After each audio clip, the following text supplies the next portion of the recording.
The pandemic has been a challenging time for us all, but our churches and schools really rose to the occasion, showing magnificent faith, creativity and compassion, especially for those whom COVID hit hardest. I couldn't have been prouder of what I witnessed during those difficult days. As the worst of the pandemic is hopefully behind us, we're aware that it's left its mark on all of our communities, and that the task of reimagining and rebuilding remains a challenging one. As part of that task, over these past few months, we've been listening to a wide range of people through meetings and focus groups and a survey, as well as seeking God in prayer as we look to the future together. Without me, Jesus once put it, you can do nothing. But as Paul wrote conversely in one of his letters, I can do all things through Christ who strengthens me. As a result of all that listening, we've looked to simplify our vision of a transforming church, transforming lives, and to embed it more fully in the life of our parishes through our new parish needs process. Boiling down those 12 diocesan goals, we've increasingly recognised that there are 3 key areas to which we need to give our best strategic attention: growing disciples, growing diversity, which for most churches includes growing younger, and growing community. And how inspiring to hear stories of how church and school leaders are beginning to plan and prepare and pray along just those lines. We started Connections, our weekly group for seniors. So often, sadly, this very special generation can be overlooked and forgotten. My vision was, and still is, to create a safe and welcoming community for seniors living in Claygate, where they can connect with each other and with the church, and to provide the opportunity to demonstrate and share the love of Jesus. We have used our vision of life in all its fullness to underpin our curriculum provision, which we like to refer to as our Life in All Fullness curriculum. As part of that, we strive to have a real life outcome and a community driver where our children can make a real life difference to those in need or to a cause that's close to their hearts.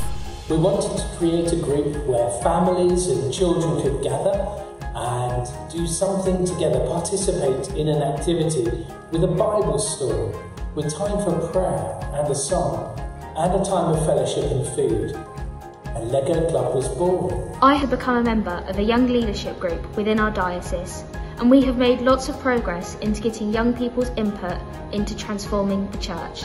Before lockdown, we ran 2 services, one at 9 o'clock, quite traditional in its style, and one at 10:45, much more relaxed and aimed more at the family's work. But during lockdown, we found that power of coming together in that one community, and we wanted to bring that back into our buildings and into the way we are now doing church. We use a highly relational model of evangelism. The goal is for our older friends to experience Jesus' love through friendships. People obviously come here to pick up their food parcels, and I think it's a really important thing to connect people through food and sitting around a table and having food. So we've been looking at ways where we can get people involved in cooking. So we've done various cooking demonstrations whereby we've put some recipes together based on what's in people's food parcels and helped encourage them to cook certain things at home. And then that's always started a conversation about food and how people enjoy food and how they can get much more out of the food that we give them. It has helped strengthen my faith, as I feel I am able to connect with young people and express my views. The children gather and they build something based on the Bible theme for the day. I've got 2 examples here. This is the Garden of Gethsemane. Do you recognise it? And this one, I love. There you are, Jesus fast asleep in the boat as the storm rages. He looks a bit like Hagrid. The children make their Lego creations and we go around to each table to hear about their understanding, their interpretation of the Bible story we've heard in Lego. One of the things that we decided to do was open the doors of the church and hold a community fun day, which in itself scared people because how would people react? Would anybody come? How was this going to work? And I don't think it had been done for quite a long time. And it was set for a Sunday morning, and so we had church in the morning, and the reading for that day was really poignant because it's the disciples behind locked doors for fear of what will happen after the resurrection. And then Jesus comes and stands among them and says, "Peace be with you." And that reading was such a gift because I preached on that and said to the congregation, we can either keep the doors of our church closed, or we can step out in faith and we can open them and see what happens and take a risk, because I think that's the thing. We have to be out of our comfort zones and we have to take a risk.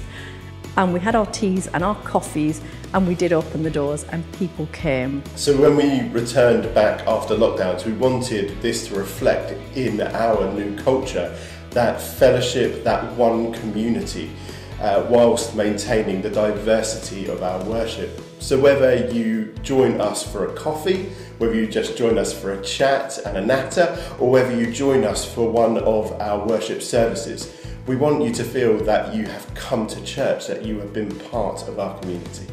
The community around Connections has grown and grown. We started very small, and Connections is now one of the largest church-based groups for seniors in the country.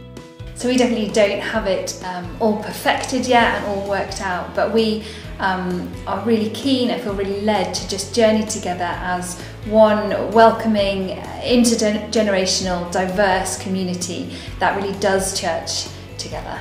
I hope that in the future, more young people are able to express their views or concerns for our churches, and we are able to encourage and welcome more young people into our churches. The pandemic was a humbling time, reminding us of our need to learn from one another and to recognise that we're all part of the same team. As we embark on Chapter 2 of Transforming Church, Transforming Lives, so we recognise our continuing need to look to God and one another for encouragement and inspiration, both across the parishes and by drawing on the expertise of the staff at Church House Guildford. Our Mission Enabler team in particular is there to stand alongside every parish as you work out your own strategic priorities in your parish development plan. So thank you for all that you give to the life of our churches and schools and wider communities. And as we commit ourselves afresh to the vision of a transforming church, transforming lives,